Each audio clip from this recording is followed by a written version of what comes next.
ওই আমার গলার কাটা হলো চরমোনাই ঠেকাও। আমার গলার কাটা চরমোনাই ঠেকাও। এই জন্য আমি আফম খালেদ হোসেন হাফিজাউল্লাহর বিরুদ্ধে কথা বলতেছি। আসসালামু আলাইকুম। বাংলার জমিনে বৈষম্য বিরোধী আন্দোলনের পর আফম খালেদ হোসেন হাফিজাউল্লাহ বাংলাদেশের বর্তমান তত্ত্বাবধায়ক সরকারের অধীনে ধর্মমন্ত্রী হয়েছেন।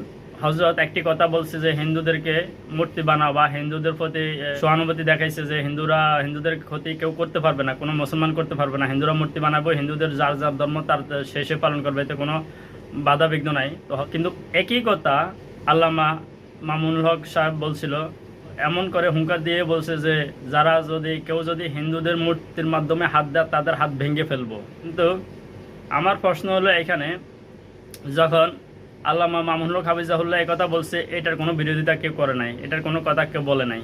কিন্তু যখনই আফম খালেদ হোসেন বলছে যে আপনারা আপনাদের ধর্ম পালন করেন, আপনাদের মূর্তি কেউ ভাঙতে যাবে না, এই কথা বলার পরেই ওনার বিরুদ্ধে চলে গেছে। যাওয়ার কারণ হলো একটাই, আল্লামা মামুনুল হক সাহেব হাফিজাহুল্লাহ উনি হলো হেফাজতের নেতা, হেফাজত ইসলামের নেতা।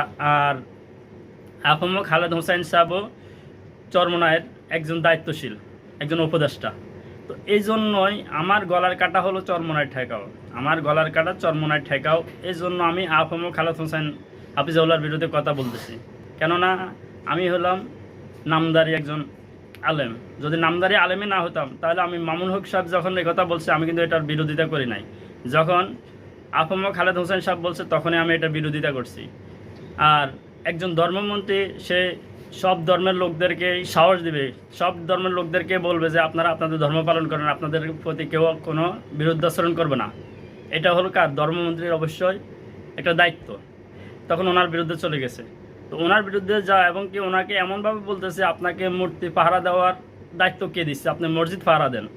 আর যে সাবেক বাইতুল মোকাররমের সাবেক ইমাম হঠাৎ করে এসে বাইতুল মোকাররমে বর্তমানে ইমামের উপরে হামলা করছে বা মুসল্লিদের উপর হামলা করছে, এটা কি হজরতে জানতো?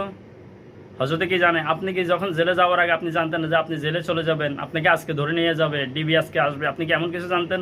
আপনার কাছে কি ওহি আসতো? তো তেমন করে হজরতে কিভাবে জানবে যে আজকে বাইতুল মোকাররমে হামলা হবে, বাইতুল মোকাররমে সাবেক ইমাম আসবে? উনি কি জানতো এগুলা?